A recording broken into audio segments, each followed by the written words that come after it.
Hi guys, என்ன PC students நல்லா படிச்சுட்டு இருக்கீங்களா? உங்களுடைய ப்ரிப்பரேஷன்ல இறுதி கட்டத்தை நோக்கி போயிட்டு இருக்கீங்க. இப்படி இறுதி கட்டத்தை நோக்கி போயிட்டு இருக்கு, நீங்க என்ன பண்ணணும்? வேக வேகமா ரிவிஷன் பண்ணணும். அதுக்கு தான் எங்களுடைய பிசி பிராக்டிஸ் செட் புக் அவைலபிளா இருக்கு. So PC practice set book எங்களுடைய வெப் பேஜ்ல அவைலபிளா இருக்கு. சரிங்களா?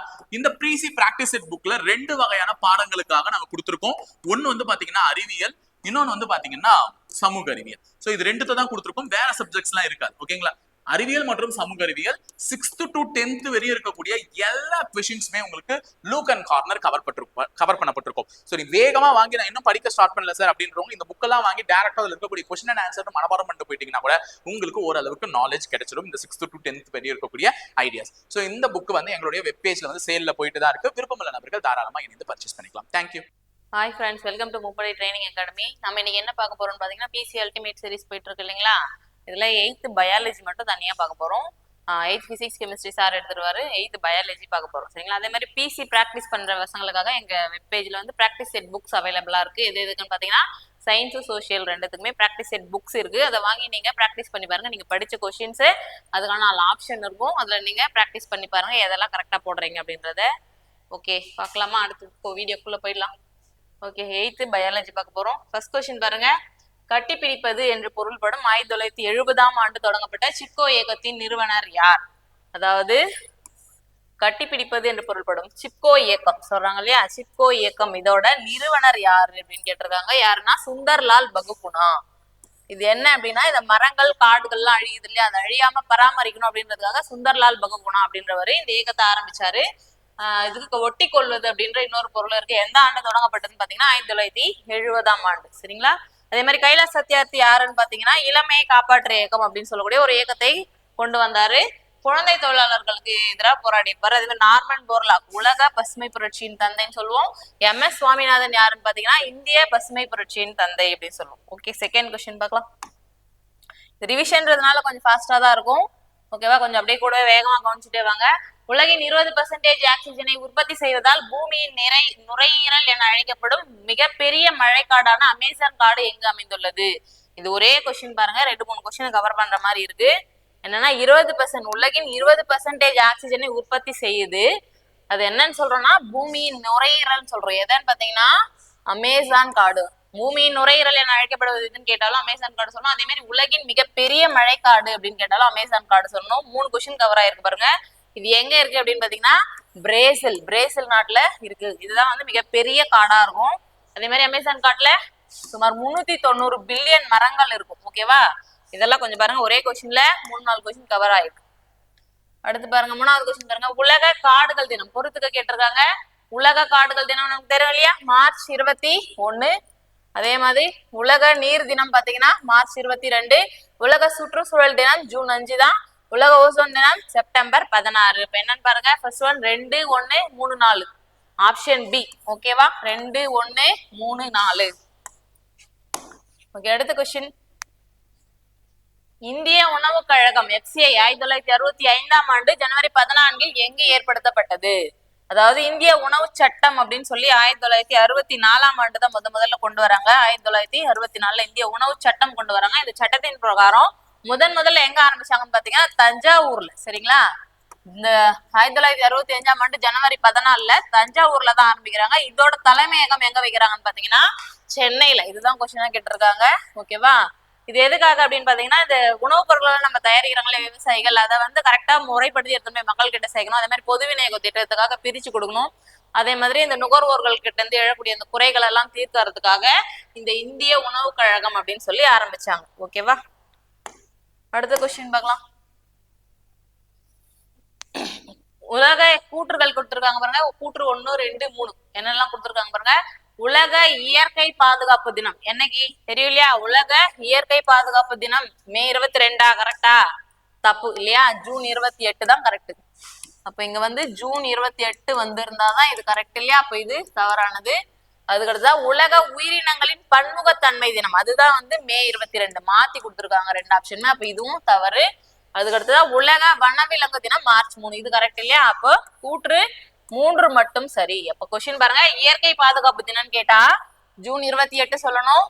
அதே மாதிரி உலக உயிரினங்களின் பன்முகத்தன்மை தினம் கேட்டா மே 22 சொல்லணும். அப்போ இதுதான் கரெக்ட். வனவிலங்கு தினம் தான் மார்ச் 3, இதுதான் கரெக்ட். அப்ப 2 கூற்றுகள் தவறு, 3வது கூற்று மட்டும் சரி. அடுத்து பாருங்க, இதுவும் கூற்று தான் கேட்டிருக்காங்க. வனவிலங்கு பாதுகாப்பு சட்டம் எப்போன்னு பாத்தீங்கன்னா 1972 கரெக்ட் தானே? வனவிலங்கு பாதுகாப்பு சட்டம் 1972 கரெக்ட். அதே மாதிரி புலிகள் பாதுகாப்பு திட்டம் அதுக்கு பக்கத்துல 1973 வந்திருக்கும், அதையும் கவனிச்சுக்கோங்க. சுற்றுச்சூழல் பாதுகாப்பு சட்டம் என்னன்னா 1986. அதே மாதிரி நுகர்வோர் குறைதீர்வு சட்டமும் 1986 தான் வரும். அதுக்கடுத்துதான் உயிரியல் பன்முகத்தன்மை சட்டம் 2002. 3 கூற்றுகளுமே சரி இல்லையா? 3மே கரெக்டா தான் இருக்கு. அப்ப அனைத்து கூற்றுகளும் சரி அப்படின்றதுதான் ஆப்ஷன். அடுத்து பார்க்கலாம். தவறான ஒன்றை தேர்வு செய்க. இதுல எது தவறானது அப்படின்னு கேட்டிருக்காங்க. அதாவது தேசிய பூங்காக்கள், அது இருக்கக்கூடிய இடங்கள் பெயர் கொடுத்திருக்காங்க இல்லையா? ஃபர்ஸ்ட் கொஸ்டின் பாருங்க, தூத்வா தேசிய பூங்கா எங்க இருக்கும்னு பாத்தீங்கன்னா தவறான ஒன்று தான் கேட்டிருக்காங்க. அப்ப சரியானதான் பார்க்கலாம். தூத்வா தேசிய பூங்கா எங்க இருக்கும்னா உத்தரப்பிரதேசம் கரெக்ட் தான். கன்ஹா தேசிய பூங்கான்னு பாத்தீங்கன்னா மத்திய பிரதேசம், இதுவும் கரெக்ட் தான். முதுமலை தேசிய பூங்கா எங்க இருக்கும்னு பாத்தீங்கன்னா நீலகிரியில. எங்க இருக்கும்? நீலகிரி. அப்போ இதுதான் தவறான கூற்று.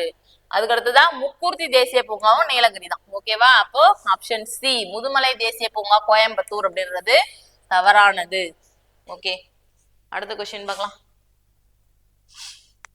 பெண்களின் 2ஆம் நிலை பால் பண்பிற்கு காரணமான ஹார்மோன் எது? பெண்களின் 2ஆம் நிலை பண்புகள், அதாவது பெண்கள் வந்து பருவம் அடைறாங்க இல்லையா? ஒரு 12-13 வயசுக்கு மேல பருவம் அடைதல் நடைபெறும். அதுதான் வந்து 2ஆம் நிலை பால் பண்புகள் சொல்லுவோம். அதுக்கு காரணமான ஹார்மோன் எது அப்படின்னு பாத்தீங்கன்னா ஈஸ்ட்ரோஜன். பெண்களின் 2ஆம் நிலை பால் பண்பிற்கு காரணமான ஹார்மோன். அதே மாதிரி ப்ரோஜெஸ்டரான், ஈஸ்ட்ரோஜன் ரெண்டுமே என்ன சொல்லுவாங்கன்னா பெண்களின் இனப்பெருக்க ஹார்மோன் அப்படின்னு சொல்லுவாங்க. பெண்களின் இனப்பெருக்க ஹார்மோன் கேட்டா ப்ரோஜெஸ்டரான், ஈஸ்ட்ரோஜன் ரெண்டுமே சொல்லலாம். 2ஆம் நிலை பால் பண்பிற்கு காரணமானதுன்னு கேட்டா ஈஸ்ட்ரோஜன் சொல்லணும். அதே மாதிரி டெஸ்டோஸ்டிரான் வந்து ஆண்களின் இனப்பெருக்க ஹார்மோன் சொல்லுவோம். ஆக்சிடோசின் வந்து அதாவது குழந்தை பிறக்கும் போது மார்பகத்துல இருந்து பால் வெளியேறது இல்லையா, அதுக்கு காரணமான ஹார்மோன் எதுன்னு பாத்தீங்கன்னா ஆக்சிடோசின் சொல்லுவோம். ஓகே, அடுத்த கொஸ்டின் பார்க்கலாம். அடுத்து இந்த கொஸ்டினே வந்துச்சு பாருங்க. ஆண்களின் 2ஆம் நிலை பால் பண்பிற்கு காரணமான ஹார்மோன் எது? சொன்னா இல்லையா, ஈஸ்ட்ரோஜன் ப்ரோஜெஸ்டரான் பெண்களுக்கு வரக்கூடியது. ஆண்கள் பாத்தீங்கன்னா டெஸ்டோஸ்டிரான் அப்படின்னு சொல்லுவோம். இதுதான் ஆண்களின் 2ஆம் நிலை பால் பண்பு. அதே மாதிரி ஆண்களும் பருவம் அடையும் போது ஒரு சில மாற்றங்கள்லாம் ஏற்படும் இல்லையா, அந்த மாற்றங்களுக்கு காரணமான ஹார்மோன் எதுன்னு பாத்தீங்கன்னா டெஸ்டோஸ்டிரான் தான். ஓகே, அடுத்த கொஸ்டின் பார்க்கலாம். அடுத்து கூற்று, புரோலாக்டின் என்ற ஹார்மோனின் முக்கிய பணி பாலை உற்பத்தி செய்வது இல்லையா? அப்ப படிச்சப்பதான் சொன்னேன். ஓகே, அடுத்த கூற்றுல வருது பாருங்க. ப்ரோலாக்டின், லாக்டின் இருக்கு இல்லையா, அதை வச்சு ஞாபகம் வச்சுங்க. லாக்டோ அப்படின்னா பால் இல்லையா? அப்போ பாலை உற்பத்தி செய்யறதா ப்ரோலாக்டின் ஹார்மோனோட பணி. கரெக்ட் தான் இந்த கூற்று. அதுக்கடுத்த கூற்று 2 பாருங்க. ஆக்சிடோசின் என்ற ஹார்மோன் மார்பகங்களில் இருந்து பால் வெளியேறுவதற்கு காரணம். இப்பதான் சொல்லிட்டு வந்தேன் இல்லையா, ஆக்சிடோசின் மார்பகங்களில் இருந்து பால் வெளியேறுவதற்கு காரணமாகிறது. அப்ப 2 கூற்றுகளுமே சரிதான். பாத்துங்க, எங்க இருக்கு? கூற்று 1 மற்றும் 2 சரி. அப்போ பாலை உற்பத்தி செய்யக்கூடிய ஹார்மோன் கேட்டா ப்ரோலாக்டின் சொல்லணும். பால் வெளியேறதுக்கு காரணமான ஹார்மோன் கேட்டா ஆக்சிடோசின். அதே மாதிரி இது டெலிவரி ஆகுது இல்லையா, அந்த டைம்ல அந்த இடுப்பு எலும்புகள்ல அந்த தசைகள் எல்லாம் வந்து கொஞ்சம் விரிவடைய சொல்லி பிரசவத்தை எளிதாக்கக்கூடிய வேலையை செய்யக்கூடிய ஹார்மோன் எதுன்னு பாத்தீங்கன்னா ஆக்சிடோசின் தான். அடுத்து பாருங்க, ஆடம்ஸ் ஆப்பிள் என்பது இதன் வளர்ச்சியை குறிக்கிறது. ஆடம்ஸ் ஆப்பிள் அப்படின்னு சொல்லி எதை சொல்றோம்னா ஆப்பிள் பழமா? ஆப்பிள் பழம்னா ஆப்பிள் பழம் இல்லை, சரியா? அது என்ன அப்படின்னு பாத்தீங்கன்னா ஆண்களோட இந்த குரல் வளை இருக்கு இல்லையா, இது இந்த பருவ மாற்றங்கள் ஏற்படும் போது பருவம் அடைகிறாங்க இல்லையா, வளரிளம் பருவம் வரும்போது அந்த குரல் வளை என்ன பண்ணும், ஆண்களுக்கு மட்டும்னா கொஞ்சம் துருத்திக்கிட்டு கொஞ்சம் பெருசா தெரியும். அந்த குரல் வளையை தான் என்ன சொல்லுவாங்கன்னா ஆடம்ஸ் ஆப்பிள் அப்படின்னு சொல்லுவோம். அதனாலதான் வந்து அந்த குரல் வளையினாலதான் ஆண்களோட குரல் வந்து ரொம்ப கடினமாவும் ரஃபாவும் தெரியும், கொஞ்சம் குறைன்னு கேட்குற மாதிரி இருக்கும் இல்லையா. அது ஆனா பெண்களுக்கு அந்த மாதிரி வளர்ச்சி இருக்காது. அதனாலதான் பெண்களோட குரல் வந்து மென்மையா இருக்கும், ஆண்களுக்கு வந்து ஒரு மாதிரி கடினமான குரலா தெரியும். அதுக்கு காரணம் என்னன்னா இந்த ஆடம்ஸ் ஆப்பிள் அப்படின்னு சொல்லக்கூடிய இந்த குரல் வளை தான். இப்ப இது வந்து குரல் வளை. ஓகே, அடுத்த கொஸ்டின் பாருங்க. கண்ணின் உட்பகுதி முழுவதும் நிரம்பியுள்ள திரவம். கண்ணோட உட்பகுதி முழுவதும் நிரம்பி இருக்கக்கூடிய திரவம் என்னன்னு பாத்தீங்கன்னா விட்ரியஸ் திரவம் அப்படின்னு சொல்லக்கூடிய பின் கண்ணறை திரவம். பின் கண்ணறை திரவம் அப்படின்னு சொல்லுவோம் தமிழ்ல, விட்ரியஸ் திரவம். சரியா? இது என்ன பண்ணுதுன்னா ஒரு குழகுழப்பான ஒரு பொருள், கண்ணுல கண் பகுதி ஃபுல்லாவும் நிரம்பி இருக்கக்கூடிய ஒரு திரவம். அதே மாதிரி இது வந்து கண்களுக்கு ஒரு வடிவத்தை கொடுக்கக்கூடிய வேலையும் செய்யுது. அதே மாதிரி அக்வஸ் திரவம் வந்து முன்கண்ணறை திரவம் சொல்லுவோம். இதே கொஞ்சம் பிரிச்சு படுங்க. இது வந்து முன்கண்ணறை திரவம், இது பின் கண்ணறை திரவம் அப்படின்னு சொல்லுவோம். ஓகே, அடுத்த கொஸ்டின் பார்க்கலாம். கீழ்கண்டவற்றில் எது உயிருள்ள மற்றும் உயிரற்ற பண்புகளை கொண்டுள்ளது? உயிருள்ள பண்பு இருக்கும், உயிரற்ற பண்பு இருக்கும். அது எதுன்னு பாத்தீங்கன்னா வைரஸ்கள். ஏன் அப்படி சொல்றோம் அப்படின்னு பாத்தீங்கன்னா, வைரஸ்கள் வந்து ஏதோ ஒரு நம்மளோட உடம்புக்குள்ள போயிடுச்சுன்னா அது அங்கேயே வந்து இனப்பெருக்கத்தை பேர் பண்ணி அதோட இனத்தை பெருக்கக்கூடியதா இருக்கும். அதாவது ஓம்புயிரிக்குள்ள வளர்ந்து தன்னோட சந்ததியை உருவாக்கும். அதே மாதிரி உயிரற்ற பண்பு என்ன சொல்லலாம்னு பாத்தீங்கன்னா, அது வந்து ஒரு தனித்த சூழல்ல இப்ப ஏதோ ஒரு இடத்துல இருக்குன்னா அந்த இடத்துல வந்து உயிரற்றதா இருக்கும், தன்னிச்சையானதா இருக்கும். அதே மாதிரி அதை படிகமாவும் மாத்தி நிறைய நாள் ஸ்டோர் பண்ணி வைக்கலாம். இதெல்லாம் வந்து உயிரற்ற பண்புகள்னு சொல்லுவோம். உடலோட ஒருத்தரோட உடலுக்குள்ள போச்சுன்னாதான் ஓம்புயிரியோட உடலுக்குள்ளதான் அது வந்து வளரும். அது வந்து உயிரற்ற பண்பு. அதே மாதிரி ஏதோ ஒரு பிளேஸ்ல இருக்கு அப்படின்னா அது வந்து உயிரற்றதா தான் இருக்கும். சரியா? அப்போ அது உயிருள்ள பண்பையும் பெற்றிருக்கும், உயிரற்ற பண்புகளையும் பெற்றிருக்கும். எதுன்னு பாத்தீங்கன்னா வைரஸ்கள். அடுத்த கொஸ்டின் பார்க்கலாம். அதுக்கு அடுத்து பாருங்க, பூஞ்சைகள் பற்றிய படிப்பின் பெயர் என்ன? பூஞ்சைகள் பற்றிய படிப்பு என்னன்னு சொல்லுவோம்னா மைக்காலஜி இல்லையா? பூஞ்சைகள் மைக்காலஜி அப்படின்னு சொல்லுவோம். அதே மாதிரி பைக்காலஜி அப்படின்றது என்னன்னு பாத்தீங்கன்னா ஆல்காக்கள். ஆல்கா அல்லது பாசின்னு சொல்லுவோம். ஆல்கானாலும் பாசினாலும் ஒண்ணுதான். இதை பத்தின படிப்பு தான் பைக்காலஜி. வைரஸை பத்தின படிப்பு வைராலஜி. ஆல்காலஜி இங்கே சொல்லியிருக்காங்க இல்லையா? ஆல்காலஜினாலும் பைக்காலஜினாலும் ஆல்கா அல்லது பாசிகளை பற்றிய படிப்பு தான். அப்ப பூஞ்சைகள் பற்றிய படிப்பு வந்து மைக்காலஜி. தமிழ்ல என்ன சொல்லுவாங்கன்னா பூஞ்சையியல் அப்படின்னு சொல்லுவாங்க. பூஞ்சையியல் தமிழ்ல, இது வந்து இங்கிலீஷ் டேர்ம். அடுத்த கொஸ்டின் பாருங்க. இங்க அடுத்த கொஸ்டின் ஆல்கா தான் வந்திருக்கு. ஆல்காவை பற்றிய பாடப்பிரிவு என்னன்னு சொல்லணும். அப்போ ஆல்காக்குனா பைக்காலஜி. ஆல்காவை பற்றியது பைக்காலஜி. Virus virology. மைக்காலஜி இப்பதான் பார்த்தோம் இல்லையா? பூஞ்சை பாக்டீரியாக்களை பற்றிய படிப்பு பாக்டீரியாலஜி. அதுக்கடுத்து பாருங்க, காச நோய்க்கான தடுப்பூசி எது? காச நோய்க்கான தடுப்பூசி என்னன்னு பாத்தீங்கன்னா என்னது? பிசிஜி, பேசில்லே கால்மேட்டோ குயிரின் அப்படின்னு சொல்லக்கூடிய 2 பேர் வந்து இந்த ஊசியை கண்டுபிடிச்சிருப்பாங்க. அதனால அவங்களோட பேர்லயே இதை பேசில்லே கால்மேட்டோ குயிரின் அப்படின்னு சொல்லி பிசிஜி அப்படின்னு சொல்லி வச்சாங்க. ஒரு குழந்தை பிறந்த உடனே முதல்ல போடக்கூடிய தடுப்பூசி எதுன்னு பாத்தீங்கன்னா இந்த பிசிஜி தான், காச நோய் தடுப்பூசி தான். சரிங்களா? அடுத்த கொஸ்டின் பார்க்கலாம். அடுத்து 17வது, வளிமண்டல நைட்ரஜனை மண்ணில் நிலைநிறுத்தும் பாக்டீரியா எது? வளிமண்டல நைட்ரஜன் மண்ணில நிலைநிறுத்தணும். சரியா? இது கொஞ்சம் வித்தியாசம் பண்ணிவிடுங்க. அதே மாதிரி வேர் முடிச்சுக்கல்ல நிலைநிறுத்தும் பாக்டீரியான்னு ஒண்ணு இருக்கு. அதுதான் வந்து ரைசோபியம் சொல்லுவோம். இப்ப மண்ணில் நிலைநிறுத்தும் பாக்டீரியா கேட்டிருக்காங்களே, அது வந்து அசட்டோபாக்டர் அப்படின்னு சொல்லுவோம். இந்த சூடோமோனஸ் வந்து நைட்ரஜனை வெளியேற்றும் பாக்டீரியா. இதெல்லாம் நீங்க 9th புக்ல வரும், இப்ப 8th இது இல்ல. சரியா? சூடோமோனஸ் வந்து நைட்ரஜனை வெளியேற்றும் பாக்டீரியான்னு சொல்லுவோம். நைட்ரோபாக்டர் வந்து நைட்ரேட் ஆக்கும் பாக்டீரியா அப்படின்னு சொல்லி இருக்கும். இதெல்லாம் நீங்க படிச்சுட்டு இருப்பீங்கன்னு நினைக்கிறேன். இப்ப ரைசோபியம் வந்து வேர் முண்டுகள்ல நைட்ரஜன் நிலைநிறுத்தும். மண்ணில் நிலைநிறுத்தக்கூடியது வந்து அசட்டோபாக்டீரியா பாக்டீரியம்.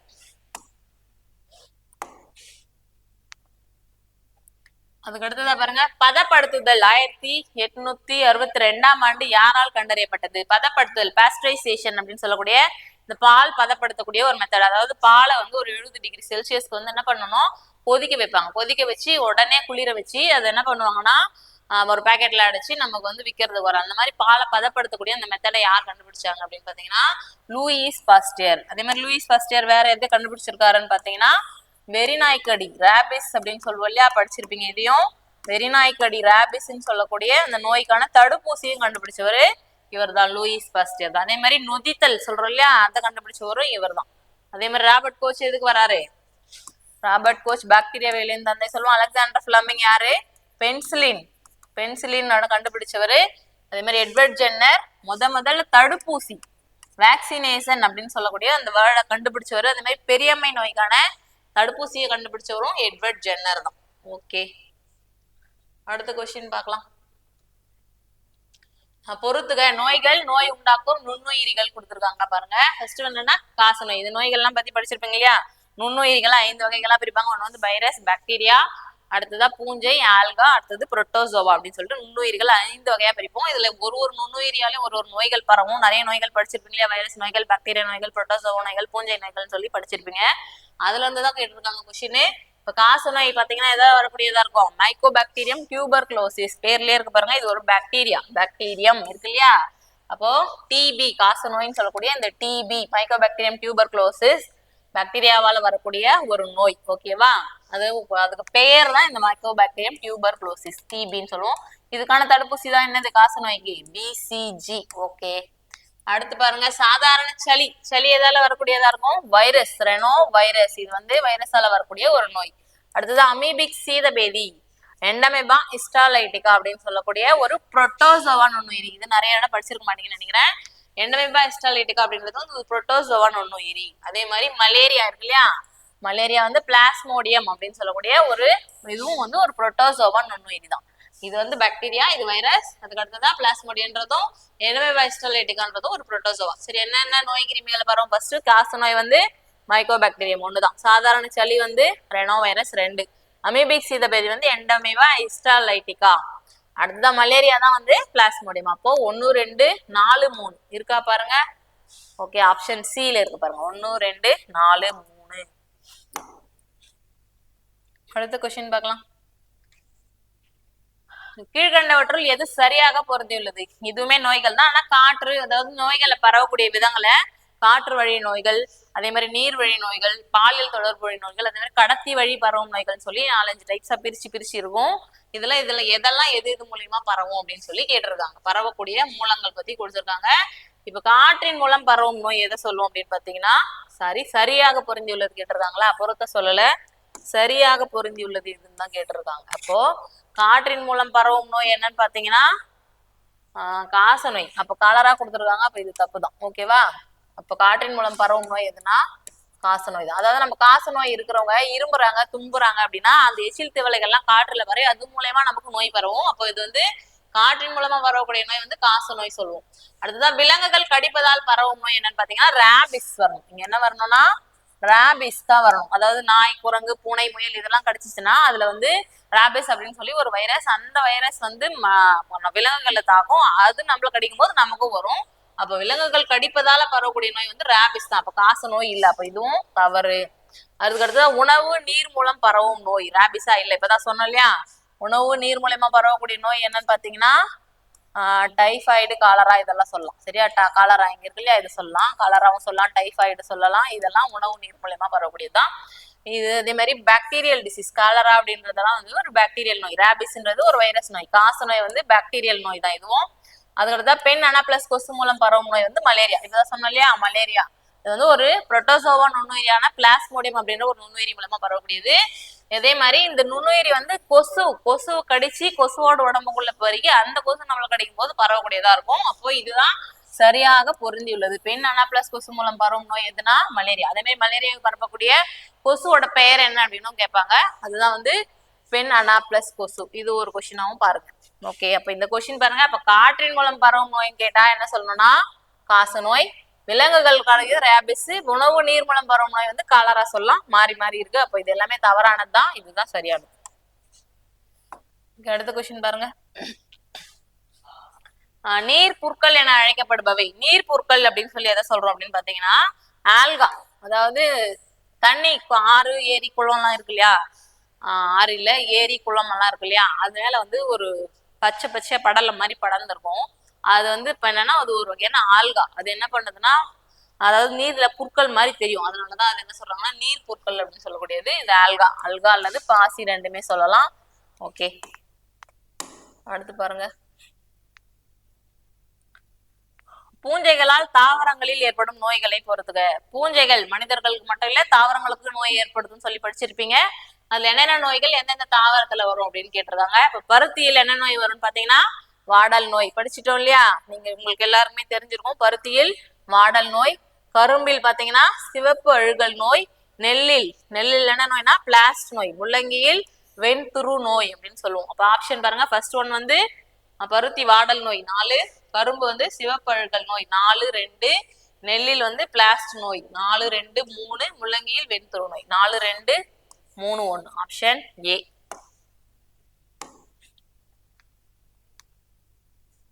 அடுத்து பாருங்க கூற்றுகள்.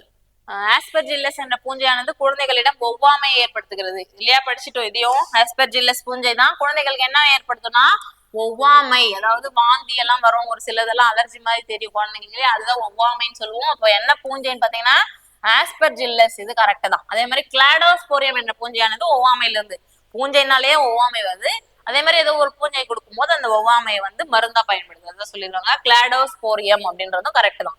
ஆஸ்பெர்ஜில்லஸ் ஒவ்வாமையை ஏற்படுத்தும்.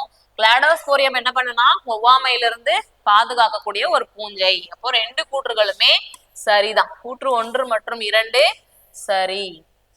அதே மாதிரி மாய தோற்ற பூஞ்சை அப்படின்னு சொல்லி ஒண்ணு இருக்கு. அது என்ன அப்படின்றத கமெண்ட்ல சொல்லுங்க. ஓகே,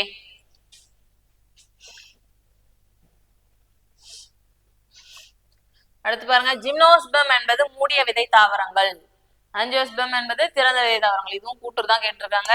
இப்ப பாருங்க, இப்ப ஜிம்னோஸ்பம் ஆஞ்சியோஸ்பம் படிச்சிருப்போம் இல்லையா? அப்ப என்ன படிச்சிருப்போம்? ஜிம்னோஸ்பம்னா என்ன? ஜிம் எப்பவுமே திறந்தே இருக்கும் அப்படின்னு ஞாபகம் வச்சோம். அப்போ மூடிய விதை இல்ல, திறந்த விதை தாவரங்கள் மாறி இருக்கு பாருங்க. அதே மாதிரி ஆஞ்சியோஸ்பம்கள் என்பது, ஆஞ்சியோஸ்பம்னா மூடிய விதை தாவரங்கள். இது ஒரு ஷார்ட்கட் மாதிரி ஞாபகம் வச்சுக்கோங்க. ஜிம், நம்ம ஜிம்முக்கெல்லாம் போறோம் இல்லையா? அப்ப ஜிம் எப்பவுமே திறந்தே இருக்கும் அப்படின்னு ஞாபகம் வச்சுக்கோங்க. அதே மாதிரி ஆஞ்சியோ பண்ணுவாங்க இல்லையா? பைபாஸ் சர்ஜரி சொல்லுவாங்க ஆஞ்சியோ பண்ற மாதிரி. அப்ப பைபாஸ் பண்ணிட்டு நமக்கு என்ன பண்ணிடுவாங்க? மூடிடுவாங்க. அந்த மாதிரி ஒரு ஞாபகம் வச்சுக்கோங்க. அப்ப ஆஞ்சியோனா மூடி இருக்கணும், ஜிம்னா என்ன பண்ணணும்? திறந்திருக்கணும். இது ஒரு க்ளூவா ஞாபகம் வச்சுக்கோங்க. அப்ப இரண்டு கூற்றுகளுமே தவறு. கூற்று 1 மற்றும் 2 தவறு, ரெண்டுமே மாறி இருக்கு இல்லையா? ஓகே ஓகே, இந்த கொஸ்டின் பாருங்க. வாக்கியம் கூற்றுகள் கொடுத்துருக்காங்க. இது வாக்கியம் 1 2 சரியா தவறா கேட்டிருக்காங்க. பிரயோபைட்டுகள் கடத்தும் திசுக்களான சைலம் மற்றும் புளோயம் என்ற நிலத்தில் வளரக்கூடிய பூவா தாவரங்கள். ஆமாவா? கரெக்ட் தான் இல்லையா? இதுல வந்து சைலம் புளோயம் அப்படின்னு சொல்லி வேறுபாடு எல்லாம் இருக்காது. சைலம் புளோயம் அப்படின்றது என்னன்னு பார்த்தீங்கன்னா வாஸ்குலர் திசுக்கள் சொல்லி படிச்சிருப்போம் இல்லையா? சைலம்ன்றது நீரை கடத்தக்கூடியது, புளோயம்ன்றது உணவை கடத்தக்கூடியதுன்னு படிச்சிருப்போம். அது பூவா தாவரங்கள், அதாவது சைலம் புளோயம் அற்ற பூவா தாவரங்கள் தான் கரெக்ட். அடுத்ததா பிரயோபைட்டுகள் தாவர உலகத்தின் இரு வாழ்விகள். அதாவது இப்ப தவளை எப்படி நீர்ல நிலத்துல வாழுதோ அதே மாதிரி இந்த பிரயோபைட் தாவரங்கள் என்ன பண்ணுன்னா நீர்ல வாழக்கூடிய தாவரங்களாகவும் இருக்கும், நிலத்தில் வாழக்கூடிய தாவரங்களாகவும் இருக்கும். அதனாலதான் இது என்ன சொல்லுவாங்கன்னா தாவர உலகத்தின் இருவாழ்விகள். இதுவும் ஒரு கொஸ்டினா கேட்பாங்க. தாவர உலகத்தின் இருவாழ்விகள் என அழைக்கப்படுவது எதுன்னு பாத்தீங்கன்னா பிரயோபைட்டுகள். அப்போ என்னன்னா வாக்கியம் 1 மற்றும் 2 சரிதான்.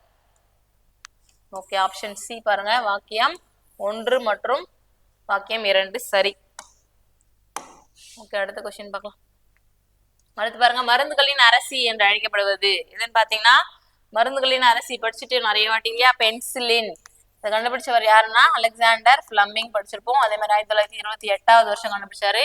எதுல இருந்துன்னு பாத்தீங்கன்னா பென்சிலியம் நெட்டோட்டம் அப்படின்னு சொல்லக்கூடிய ஒரு பூஞ்சையில இருந்து இதை கண்டுபிடிச்சாரு. அதனால இதுக்கு பேரு பென்சிலின் அப்படின்னு சொல்லுவோம். ஃபர்ஸ்ட் கண்டுபிடிக்கப்பட்ட ஒரு ஆன்டிபயாட்டிக், எதிர் நுண்ணுயிர் மருந்து அப்படின்னு சொல்லுவோம். அதனாலதான் இது வந்து மருந்துகளின் அரசி, ராணி அப்படின்னு சொல்லுவோம். இது பாருங்க, கீழ்கண்டவற்றில் எது ஒரு வித்திலை தாவரம்? ஒரு வித்திலைன்னா என்ன சொல்லிட்டேன், இது போன வீடியோல கூட சொன்னோம். ஒரு வித்திலை இரு வித்திலை தாவரங்கள் படிச்சிருப்பில்லையா? அதாவது விதை முளைச்சி ஒரே விதையில வந்துச்சுன்னா அது ஒரு வித்திலை, 2 விதையில வந்துச்சுன்னா இரு வித்திலைன்னு சொல்லியிருப்போம். அதே மாதிரி வேர் தொகுப்பு படிக்கும் போது படுத்திருப்போம். ஒரு வித்திலை தாவரங்கள்லாம் சல்லிவேரா மோஸ்ட் ஆஃப் இருக்கும், இரு வித்திலை தாவரங்கள்லாம் மோஸ்ட் ஆஃப் அதாவது ஆணிவேர் தொகுப்பை கொண்டு இருக்கும்னு சொல்லி படிச்சோம். இப்ப இங்க என்ன கேட்டிருக்காங்கன்னா ஒரு வித்திலை தாவரம். அதே மாதிரி அவரை, வேப்பமரம், மாமரம் இது எல்லாமே என்னன்னா இரு வித்திலை தாவரங்கள். வாழை தான் என்னன்னா ஒரு வித்திலை தாவரம்.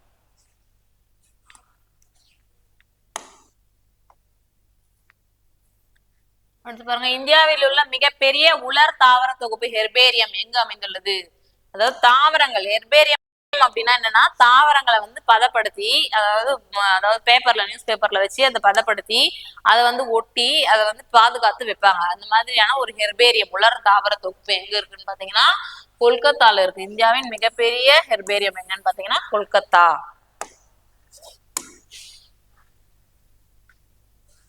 அடுத்ததா பொறுத்துக்க, மருத்துவ தாவரங்கள் இரு சொல் பெயர். ஃபர்ஸ்ட் பாத்தீங்கன்னா இந்த தாவரங்கள் மருத்துவ தாவரங்கள் நமக்கு பயன்படக்கூடிய தாவரங்கள் தான். குப்பை மேனி எதுக்காக அதாவது அதோட அறிவியல் பெயர்கள் கேட்டிருக்காங்க. சரி, பின்னாடி வருது பயன்கள். குப்பை மேனி பாத்தீங்கன்னா என்ன அறிவியல் பெயர்? அகாலிஃபா இண்டிகா. குப்பை மேனியோட அறிவியல் பெயர் அகாலிஃபா இண்டிகா. வில்வம், வில்வம் பாத்தீங்கன்னா ஏகில் மார்மிலோஸ். அடுத்ததா தூதுவளை சொலானம் ட்ரைலோஃபேட்டம். அடுத்ததா கீழாநெல்லி வந்து பில்லாந்தஸ் அமாரஸ். ஓகே, அப்ப ஆப்ஷன் பாருங்க, குப்பைமேனி அகாலிஃபா இண்டிகா, வில்வம் ஏகில் மார்மிலோஸ், தூதுவளை சொலானம் ட்ரைலோஃபேட்டம், கீழாநெல்லி பில்லாந்தஸ் அமாரஸ். 3 4 1 2. சோற்றுக்கற்றாழை இருக்கா? அப்போ அலோவேரா. 5 சோற்றுக்கற்றாழை அலோவேரா தான். அப்போ 3 4 1 2 5. இது இருக்கு பாருங்க, ஆப்ஷன் டி. ஓகே, அடுத்து பார்க்கலாம். மனிதர்களில் ஆக்சிஜன் மற்றும் கார்பன் டை ஆக்சைடு வாயு பரிமாற்றத்திற்கு உதவுவது எது? அதாவது என்னன்னு கேட்டிருக்காங்கன்னா காற்று நுண்ணறைகள். இதுதான் என்ன பண்ணுனா, இது எங்க இருக்குன்னு பாத்தீங்கன்னா நுரையீரல்ல. மனிதர்களோட நுரையீரல் பத்தி தெரிஞ்சிருக்கும் இல்லையா? இப்படி இருக்கும், இங்க பார்த்திருப்பீங்க. இங்க வந்து இந்த மரத்துல கிளைகள் இருக்கிற மாதிரி சின்னதா இருக்கும். இதுதான் காற்று நுண்ணறைகள் சொல்லுவோம். இது என்ன பண்ணுதுன்னா, நம்ம ஆக்சிஜன் வாயு வெளியே உள்ள எடுத்துக்கிறோம், கார்பன் டை ஆக்சைடு வெளியே விடுறோம் இல்லையா, இந்த மாதிரியான வாயு பரிமாற்றத்துக்கு உதவக்கூடியது பார்த்தீங்கன்னா இந்த நுரையீரல் இருக்கக்கூடிய இந்த காற்று நுண்ணறைகள். இந்த மாதிரி ஆடம்ஸ் ஆப்பிள் இப்பதான் படிச்சோம் இல்லையா, என்னது குரல் வலைன்னு சொல்லி படிச்சோம். அடுத்ததா சரியான ஒன்றை தேர்வு செய்க. இங்க சரியானது எதுன்னு கேட்டிருக்காங்க. அப்ப மத்த கூற்றுகள் எல்லாமே தவறா இருக்குது, ஒண்ணு மட்டும்தான் சரியா இருக்குது. அது எதுன்னு பாக்கலாமா? பாருங்க, வயிற்றில் உள்ள உருளை புழுக்களை அழிக்க வில்வம் பயன்படுகிறது. ஆமாவா? இல்ல. வயிற்றில் உள்ள புழுக்கள் எல்லாம் அழிக்கிறதுக்கு எதை பயன்படுத்துவாங்கன்னா குப்பை மேனி. குப்பை மேனி அகாலிஃபா இண்டிகா படிச்சோமா? அதே மாதிரி தீராத வயிற்றுப்போக்கை நீக்க வயிற்றுப்போக்குக்கு என்ன பயன்படுத்துவாங்கன்னு பாத்தீங்கன்னா வில்வம். அதுக்கு அடுத்ததான் குப்பை மேனி கல்லீரல் நோய்களுக்கு. கல்லீரல் நோய்களுக்கு எல்லாம் என்ன பார்த்துவாங்கன்னா கிழாநெல்லி. அப்போ மாறி இருக்கு. இது மூணுமே தவறான கூற்று தான். அடுத்து பார்க்கலாம். வயிற்று புண்ணுக்கு மருந்தாக சோற்று கற்றாழை. கரெக்ட் தான் இல்லையா? வயிற்று புண்ணுக்கு மருந்தா என்ன பயன்படுதுன்னா சோற்று கற்றாழை. அப்ப ஆப்ஷன் டி தான் சரியான ஒன்று. இது எல்லாமே தவறானது. மாத்தி கொடுத்துருக்காங்க இல்லையா? ஃபர்ஸ்ட் அப்போ வயிற்றில் உருளை புழுக்கள் அழிக்கிறதுக்கு குப்பை மேனியும், அதே மாதிரி தீராத வயிற்றுப்போக்குக்கு வந்து வில்வம், அதே மாதிரி கிழாநெல்லி தான் கல்லீரல் நோய்களுக்கு மருந்தா பயன்படுது. அதே மாதிரி வயிற்று புண்ணுக்கு சோற்று கற்றாழை. கரெக்ட். அதுக்கு அடுத்தது பாருங்க, புரத உற்பத்திக்கு அவசியமானது எது? புரத உற்பத்தி, புரதம் நம்மளோட உடம்புல இருக்கு இல்லையா, நம்ம அத்தியாவசியமான ஊட்டச்சத்துக்கள் பார்த்திருப்போம். அதுல புரதம். இந்த புரத உற்பத்திக்கு அவசியமானது எதுன்னு பாத்தீங்கன்னா அமினோ அமிலங்கள் அப்படின்னு சொல்லுவோம். இப்ப நம்ம வீடு கட்டுறதுக்கு எப்படி ஒரு செங்கல், சிமெண்ட், ஜல்லி இதெல்லாம் அவசியமோ, அதே மாதிரி நம்மளோட உடம்புல புரத உற்பத்தி ஆகிறதுக்கு அவசியமானது எதுன்னு பாத்தீங்கன்னா அமினோ அமிலங்கள் அப்படின்னு சொல்லுவோம். அந்த மாதிரி இந்த அமினோ அமிலங்கள் 20 வகையான அமினோ அமிலங்கள் இருக்கு. இதுல அத்தியாவசியமான அமினோ அமிலங்கள் என்னன்னு சொல்லி பார்த்திருப்போம். 9 வகையான அத்தியாவசியமான அமினோ அமிலங்கள் இருக்குன்னு பார்த்திருப்போம். அதே மாதிரி இந்த அமினோ அமிலங்கள் என்ன பண்ண முடியாது, உடம்புலயே உற்பத்தி ஆகாது, நம்மளோட உணவு வழியா தான் அதை எடுத்துக்கணும் அப்படின்னு சொல்லி நிறைய பார்த்துட்டோம்.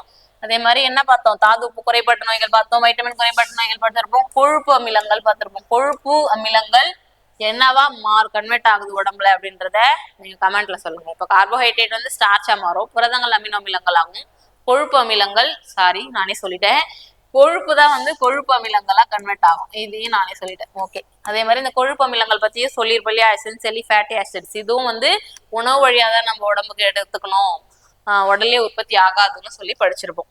ஓகே. அடுத்த கொஸ்டின் பார்க்கலாம். கீழ்கண்டவற்றில் எது பாக்டீரியா அல்ல அப்படின்னு கேட்டிருக்காங்க. எது இப்ப பாக்டீரியா அல்ல பார்க்கலாமா? விப்ரியோ காலரே அப்படின்றது ஒரு பாக்டீரியா. என்னன்னா காலரா நோயை உருவாக்கக்கூடிய ஒரு பாக்டீரியா. அதே மாதிரி சூடோமோனாஸ் பார்த்தோம் இல்லையா, நைட்ரஜனை நிலைநிறுத்தும் பாக்டீரியாவா, அதே மாதிரி ஏகோலை அப்படின்றது மனித குடல்ல வாழக்கூடிய ஒரு பாக்டீரியான்னு படிச்சிருப்போம். இப்போ பென்சிலியம் அப்படின்றது ஒரு வகையான பூஞ்சை. இல்லை இப்பதானே பார்த்துட்டு வந்தோம், பென்சிலியம் அப்படின்றது ஒரு பூஞ்சை. இது என்ன பண்ணுதுன்னா, இதுதான் ஃபர்ஸ்ட் ஆன்டிபயோட்டிக் மருந்தா கண்டுபிடிச்சிருப்பாங்க. பென்சிலியத்துல இருந்து தான் பென்சிலின் கண்டுபிடிப்பாங்க. பென்சிலியம் நெட்டோட்டம் அப்படின்ற ஒரு பூஞ்சையில இருந்து பென்சிலின் அப்படின்ற ஒரு மருந்து கண்டுபிடிச்சிருப்பாங்க. ஃபர்ஸ்ட் ஆன்டிபயோட்டிக் படிச்சிருப்போம், மருந்துகளின் அரசு இதெல்லாம் படிச்சிருப்போம். ஓகே. அடுத்து பார்க்கலாம்.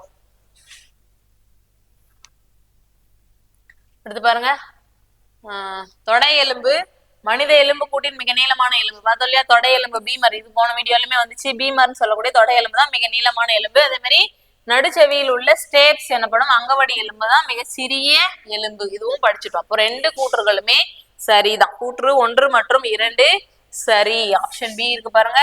மிக நீளமான எலும்புன்னு கேட்டா தொடை எலும்பு பீமர்னு சொல்லணும். மிக சிறிய எலும்புன்னு கேட்டா ஸ்டேப்ஸ் அங்கவடி எலும்பு. அதுக்கடுத்து பாருங்க, மண்டை ஓடு டேஷ் எலும்புகளால் ஆனது. மண்டை ஓட்டுல மொத்தம் எத்தனை எலும்புகள் இருக்கும்னு பாத்தீங்கன்னா 22 எலும்புகள் இருக்கும். படிச்சிருப்பீங்கல்ல, அதுல 8 எலும்புகள் சேர்ந்து கிரேனியம் அப்படின்னு சொல்லுவோம். அதே மாதிரி 14 எலும்புகள்லாம் சேர்ந்து முகத்துல இருக்கக்கூடிய இந்த எலும்புகள். இந்த 22 8 எலும்பு வந்து கிரேனியம்னா மண்டை ஓட்டுல இருக்கக்கூடிய இந்த எலும்புகள், மண்டை மூளையை பாதுகாக்கக்கூடிய இந்த எலும்புகள் கிரேனியம் சொல்லுவோம். 14 எலும்புகள் எங்க இருக்குன்னு பாத்தீங்கன்னா முகத்துல இருக்கு இல்லையா, முகத்துல இருக்கக்கூடிய அந்த 14 எலும்புகள் முக எலும்பு பிரிச்சிருப்பாங்க. மண்டை ஓட்டு எலும்பியே 8 தனியா 14 தனியா பிரிச்சிருப்பாங்க. அதே மாதிரி முகத்துல இருக்கக்கூடிய ஒரே ஒரு அசையும் மூட்டு என்னன்னு பாத்தீங்கன்னா கீழ்த்தாடை மூட்டு. கீழ்த்தாடை எலும்பு இருக்கு இல்லையா, இந்த கீழ்த்தாடை இப்படி அசைக்கிறோம், அதை வந்து அசையக்கூடிய ஒரு எலும்புன்னு சொல்லுவோம். ஓகே. அடுத்து பார்க்கலாம்.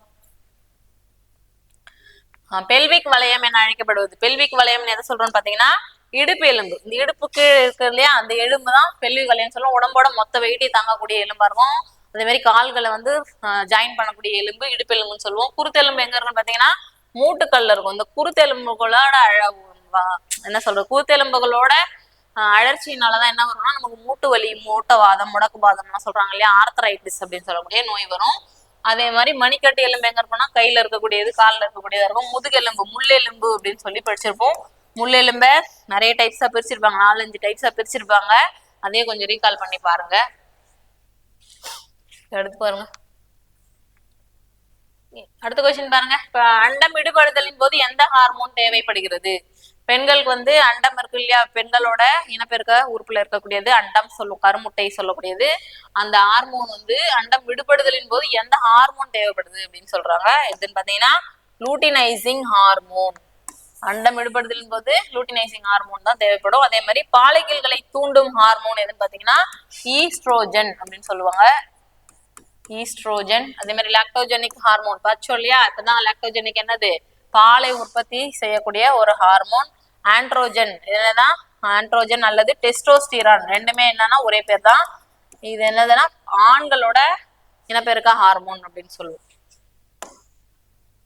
எடுத்து பாருங்க. மாதவிடாய் நேரத்தில் ஏற்படும் ரத்த இழப்பை ஈடு செய்ய பெண்கள் அதிக அளவிலான டேஷ் நிறைந்த உணவை எடுத்துக்கொள்ள வேண்டும்.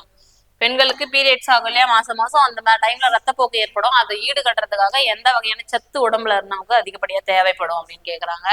எந்த சத்துன்னு பாத்தீங்கன்னா இரும்பு சத்து. ரத்தம் தானே இரும்பு சத்து ஞாபகம் வந்துடணும். ரத்தத்துல இருக்கக்கூடிய சிவப்பு நிறம் என்னன்னா இரும்பு தான் காரணம், அதெல்லாம் படிச்சிருப்போம். அப்படி எப்பவுமே இரும்பு ஞாபகம் வச்சுக்கோங்க ரத்தம் வரும்போது. அதே மாதிரி இரும்பு சத்து எதெல்லாம் இருக்கும் அப்படின்னு பாத்தீங்கன்னா இந்த முருங்கைக்கீரை, பேரிச்சம்பழம், ஈரல் சொல்றோம் இல்லையா, அதுல எல்லாம் அதிகப்படியான இரும்பு சத்து இருக்கும். அந்த இரும்பு சத்து குறைபாட்டை போக்குறதுக்கு தான் இப்பெல்லாம் என்ன பண்றாங்கன்னா இரும்பு சத்து டேப்லெட்டே கொடுக்குறாங்க. வாரம் வியாழக்கிழமைனா ஸ்கூல்லயே கொடுப்பாங்க இரும்பு சத்து மாத்திரை அப்படின்னு சொல்லி. அதே மாதிரி கால்சியம் சத்து எதுக்கு படிச்சிருக்கோம், எலும்புகளுக்கு. அயோடின் வந்து தைராய்டு உற்பத்திக்கு படிச்சிருக்கோம்.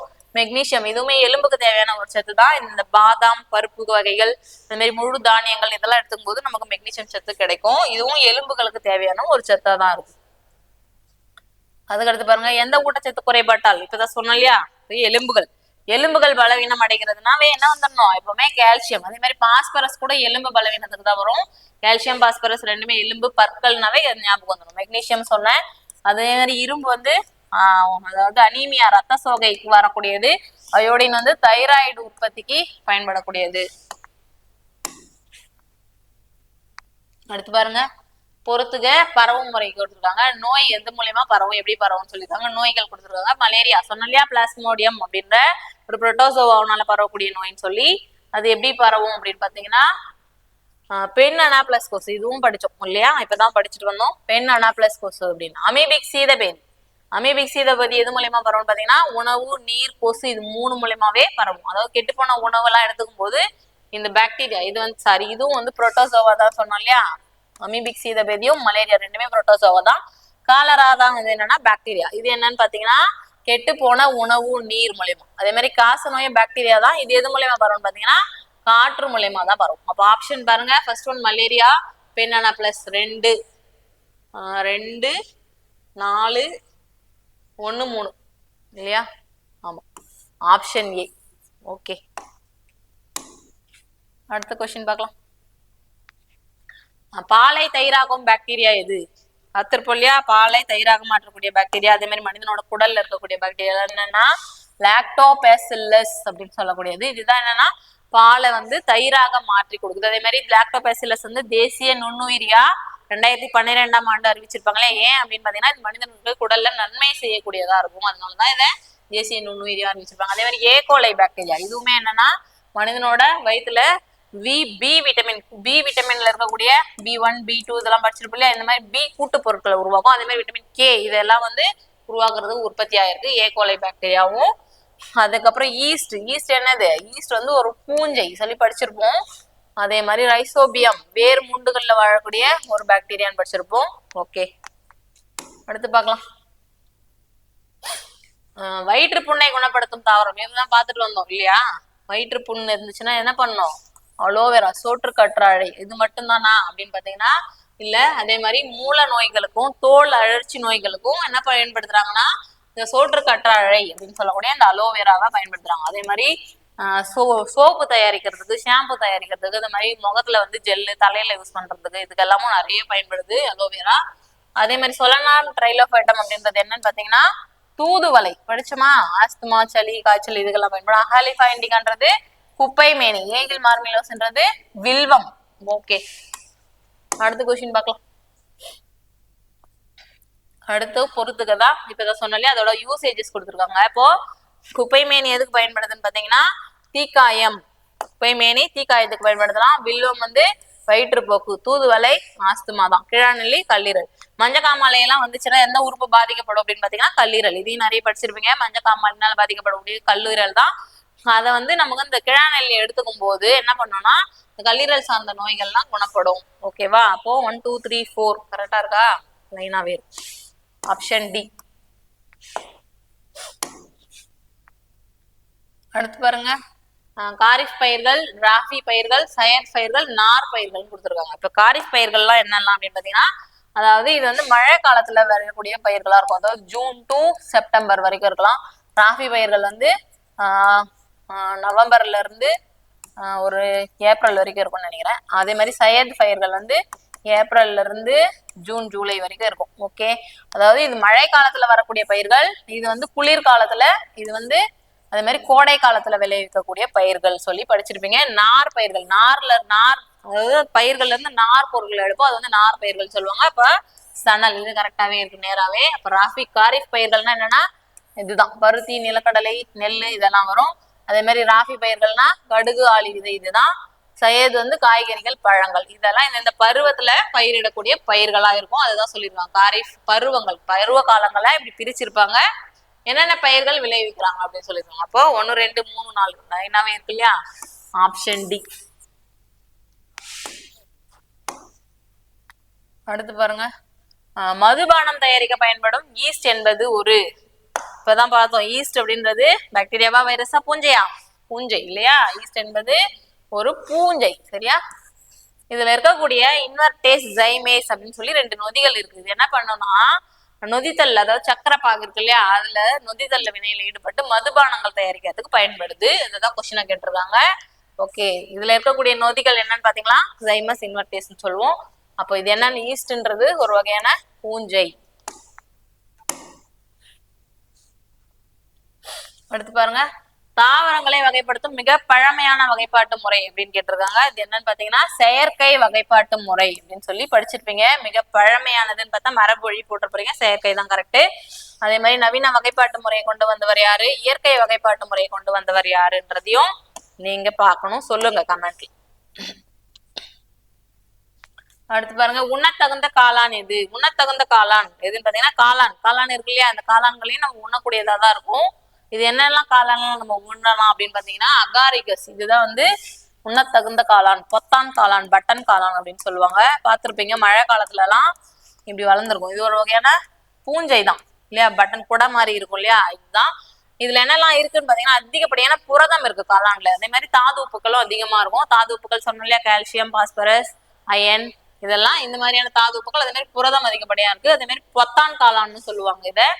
அப்புறம் பென்சிலியம் என்ன படிச்சோம், பென்சிலியம் வந்து பூஞ்சை, இது ஒரு வகையான பூஞ்சை. இது எதுக்கு பயன்படுதுன்னா நுண்ணுயிரி மருந்து தயாரிக்க பயன்படுது. அஸ்பெர்ஜில்லஸ் படிச்சோம் இல்லையா, குழந்தைகளுக்கு ஒவ்வாமையை ஏற்படுத்தக்கூடிய ஒரு பாக்டீரியா அப்படின்னு. ஓகே, அடுத்து பாருங்க, இது ரெண்டுமே 9th இருந்து வந்த கொஸ்டினா இருக்கும், 48 49. சரி, அப்படியே கவனிச்சுக்கோங்க. வேர் நிலத்தில் கீழ் நோக்கி வளர்வது, அதாவது இந்த தாவரங்கள் வளரும் போது அதோட அசைவுகளை வச்சு ஒரு அசைவுகள் சொல்லுவாங்க. சார்பசைவு, எதிர் சார்பசைவு, புவி சார்பசைவு, நேர் சார்பசைவுன்னு இருக்கும். அதை வச்சுன்னு ஒரு கொஸ்டின் தான் இது. என்னன்னா அதோட திசையிலே வளர்ந்துச்சுன்னா அதனை நோக்கிய சார்பசைவு அப்படின்னு சொல்லுவோம். அதோட எதிர் திசையில வளர்ந்துச்சுன்னா எதிர் சார்பசைவு அப்படின்னு சொல்லுவோம். இப்ப இங்க பாருங்களேன், வேர் நிலத்தில் கீழ் நோக்கி வளர்வது, வேர் என்ன பண்ணுதுன்னா நிலத்துக்கு கீழே வளருது அப்படின்றது என்னன்னா நேர் புவி சார்பசைவு தான். புவியை நோக்கி தான் வளருது, அதனால அது வந்து நேர் புவி சார்பசைவுன்னு சொல்லுவோம். ஆனா அது ஒளிக்கு வந்து எதிர் திசையா வளரும். வேர் அப்படின்றது புவியை நோக்கி தான் போகுது, ஆனா எதிர்க்கு ஒளியை நோக்கி போதா? ஒளினா சூரிய ஒளி இருக்கு இல்லையா, சூரிய ஒளி நோக்கி போதானா? இல்ல. அப்போ இங்க வந்து நேர் புவி சார்பசைவுன்னு சொல்லலாம். வேற மாதிரி எப்படி சொல்லலாம்னு பாத்தீங்கன்னா எதிர் ஒளி சார்பசைவும் சொல்லலாம். ஒரே இதுதான், இதை மாத்தியும் சொல்லலாம். ஓகே, அடுத்ததான் தண்டு மேல் நோக்கி வளருவது. தண்டு வந்து மேல் நோக்கி வளருது அப்படின்னா அது என்னன்னா நேர் ஒளி சார்பசைவுன்னு சொல்லணும். அப்படி இல்ல வேற மாதிரி எப்படி சொல்லலாம்னா எதிர் புவி சார்பசைவு, புவியை எதிர்த்துக்கிட்டு மேலதான் வளருது இல்லையா, அப்ப எதிர் புவி சார்பசைவுன்னு சொல்லலாம். அப்படி இல்லைன்னா நேர் ஒளி சார்பசைவுன்னு சொல்லலாம். அதே மாதிரி தண்டு ஒளியை நோக்கி வளர்வது, தண்டு பகுதிகள்லாம் என்ன பண்ணுதுன்னா ஒளியை நோக்கி வளருது. இது என்ன சொல்றாங்க, இப்ப சொல்லியிருக்காங்க பாருங்க திருப்பியும், நேர் ஒளி சார்பசைன்னு சொல்லலாம். அப்படி வேற என்ன சொல்லலாம்னா எதிர் புவி சார்பசைவும் சொல்லலாம். அடுத்ததான் வேர் சூரிய ஒளிக்கு எதிராக கீழ் வளர்வது. இப்ப சூரிய ஒளி வேர் என்ன பண்ணுதுன்னா சூரிய ஒளியை நோக்கி மேல் பக்கம் வளருதா, இல்ல பூமி கீழே தான் வளருது. அது என்ன சொல்றாங்கன்னா அப்போ எதிர் ஒளி சார்பசைன்னு சொல்லலாம், இல்லைன்னா நேர் புவி சார்பசைவும் சொல்லலாம். சரியா, இப்படி ரெண்டு விதமாவும் சொல்லலாம். அதாவது நோக்கி வளர்ந்துச்சுன்னா அதோட நேர் திசையிலே வளருதுன்னு அர்த்தம், அது எதிர்த்து வளர்ந்துச்சுன்னா அதோட எதிர் திசையில வளருதுன்னு அர்த்தம் இல்லையா. ஓகே, அப்ப இது எல்லாமே கரெக்டா தான் நேர் நேரா இருக்கு. ஃபர்ஸ்ட் ஒன் வந்து நிலத்தில் வேர் வந்து கீழ் நோக்கி வளர்ந்துச்சுன்னா நேர் புவி சார்பசைவு தான், மேல் நோக்கி வளர்ந்துச்சுன்னா அது வந்து புவி சார்பசைவு சொல்லும் போது எதிர் புவி சார்பசைவுன்னு சொல்லலாம். தண்டு ஒளியை நோக்கி வளர்வதும் நேர் ஒளி சார்பசைவு, வேர் சூரிய ஒளிக்கு எதிராக கீழ் வளர்வதும் எதிர் ஒளி சார்பசைவு தான். 1 2 3 4 தான். ஓகே, அடுத்த கொஸ்டின் பாருங்க.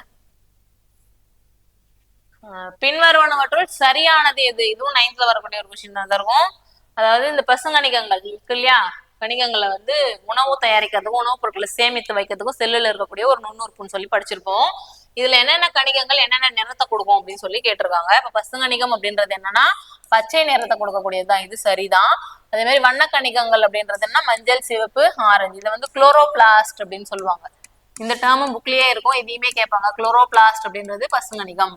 அடுத்ததான் வண்ண கணிகத்துக்கு என்ன சொல்லுவாங்கன்னா குரோமோபிளாஸ்ட், குரோமோபிளாஸ்ட்னு சொல்லுவோம். வெளிர் கணிகத்துக்கு என்ன சொல்லுவோம் பாத்தீங்கன்னா, ஓகே, வெளிர் கணிகம் என்ன சொல்லுவாங்க, லியூகோபிளாஸ்ட், வெள்ளை நிறம். இது வந்து லியூகோபிளாஸ்ட். அதே மாதிரி வெள்ளை அணுக்கள் வந்து லியூகோசைட்ஸ் சொல்லுவோம். லியூகோ அப்படின்னு வந்துச்சுன்னா வெள்ளை அப்படின்னு ஞாபகம் வச்சுக்கோங்க. அப்ப எல்லாமே கரெக்டா தான் இருக்கு. மேற்கண்ட அனைத்தும் வெளிர் கணிகம் நிறமற்றது. வெள்ளைனாவே நிறமற்றது, வெள்ளை நிறம் இல்லை இல்லையா, அது தெரிஞ்சுக்கோங்க. பிசிக்ஸ்ல படிச்சிருப்பீங்க. வெள்ளை அப்படின்றது எத்தனை நிறங்களின் கலவைன்னு படிச்சிருப்பீங்க இல்லையா, அது என்ன அப்படின்றத கமெண்ட்ல சொல்லுங்க. ஓகே, அடுத்து பாருங்க, வைட்டமின் B2 உருவாக்க பயன்படும் பூஞ்சை எது? வைட்டமின் B2 உருவாக்கக்கூடிய பயன்படக்கூடிய பூஞ்சை எதுன்னு பாத்தீங்கன்னா ஆஸ்பியா கோஸ்பி அப்படின்னு சொல்லக்கூடியது. அதே மாதிரி எரிமோதீசியம் ஆஸ்பிஇ அப்படின்னு சொல்லி ஒரு பூஞ்சை. இது ரெண்டுமே என்ன பண்ணுதுன்னா விட்டமின் B2 அப்படின்னு சொல்லக்கூடிய ரிபோஃப்ளோவின் இதை உற்பத்தி பண்ணக்கூடிய ஒரு பூஞ்சைகள், உடம்புல உற்பத்தி பண்ணக்கூடிய ஒரு பூஞ்சைகள். சரியா, ஈஸ்ட் பத்தி படிச்சுட்டோம், அகாரிகஸ் பத்தி படிச்சுட்டோம். ஓகேவா? Okay, thank you.